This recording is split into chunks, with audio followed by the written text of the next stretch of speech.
Hi friends, இன்றைக்கி நம்ம பார்க்க போகிறது அங்கம்மாள் அப்படின்ற ஒரு படத்தோட தான். ஸோ இந்த படம் வந்து முழுக்க ஒரு கிராமத்தை பேஸ் பண்ணியிருக்கு. படத்தோட ஓப்பனிங்லேயே வந்து பார்த்திங்கன்னா ஒரு பனைமரக்காடுகள், அதுக்கப்புறம் வந்து பொட்டக்காடு பகுதி அது மாதிரியே இருக்குது. ஸோ இந்த கிராமத்தில் ஒரு பாட்டி இருக்காங்க. அவங்களுக்கு வந்து பார்த்திங்கன்னா யாருமே கிடையாது.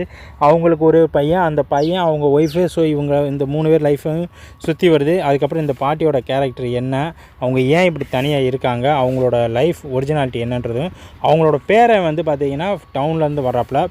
ஸோ அவங்க கூட இருக்கிற அந்த தோஸ்த், இவங்க 3 பேர் தான் இந்த இதில் மெயின் கேரக்டர். அந்த இதில் ஒரு நல்லா போனால் ஒரு 5-6 கேரக்டர் தான் வச்சுருக்காங்க. ஸோ இந்த 6 கேரக்டர் தான் இந்த மொத்த கதையுமே நகட்டி கொண்டு போகுது.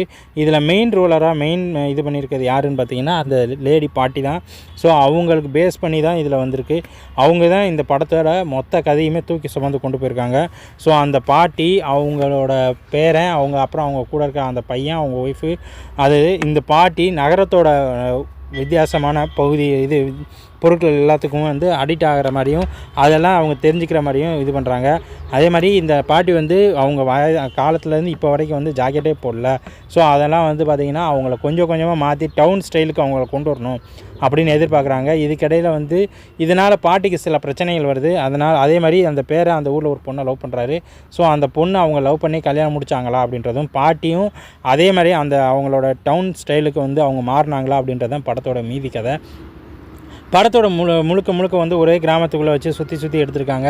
ஒரு சில இடத்துல வந்து படத்தோட கேரக்டர்ஸ் வந்து தொய்யல் அடைஞ்சாலும் மியூசிக் கொஞ்சம் நல்லா ஓகே இருக்குது அப்படின்றத நம்ம எதிர்பார்க்கலாம்.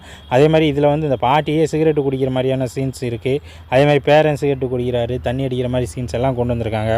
ஏன்னா இப்போ இருக்கிற இளவட்டங்கள்லாம் இன்னும் அந்த சிகரெட்டு அடிக்கிறத குறைக்கணும் அப்படின்னு பார்த்தா படத்தில் எல்லா இடத்துலையுமே வந்து அது எல்லாம் வரத்தான் செய்யுது. அது குறைக்கலாம், அது நல்லாயிருக்கும். ஸோ இதில் இன்னொரு கேரக்டர் என்ன அப்படின்னா இந்த ஹீரோயினோட லவ்வர். ஸோ இவங்களுக்கும் இந்த படத்தில் ஒரு முக்கியமான கேரக்டர் தான் வந்திருக்கு. லாஸ்ட்டில் இந்த பாட்டி அந்த நகரத்தோட ஸ்டைலுக்கு மாறினாங்களா, இல்லை அவங்க கிராமத்து ஸ்டைலில் இதானாங்களா, அவங்களுக்கு என்ன ஆச்சு அப்படின்றதான் படத்தோட மீதி கதை. படம் வந்து முழுக்க ஒரு ஸ்லோ மோஷன்லேயே போகிறதுனால கொஞ்சம் லேக் அடிக்கிற மாதிரியே தான் இருக்குது. பட் படம் முடிஞ்சதுக்கப்புறம் தான் அதோட மைய கருத்து என்னன்றது நமக்கு புரியும். ஸோ நன்றி. இந்த வீடியோ உங்களுக்கு பிடிச்சிருந்தா நம்ம சேனல் சப்ஸ்கிரைப் பண்ணி நன்றி.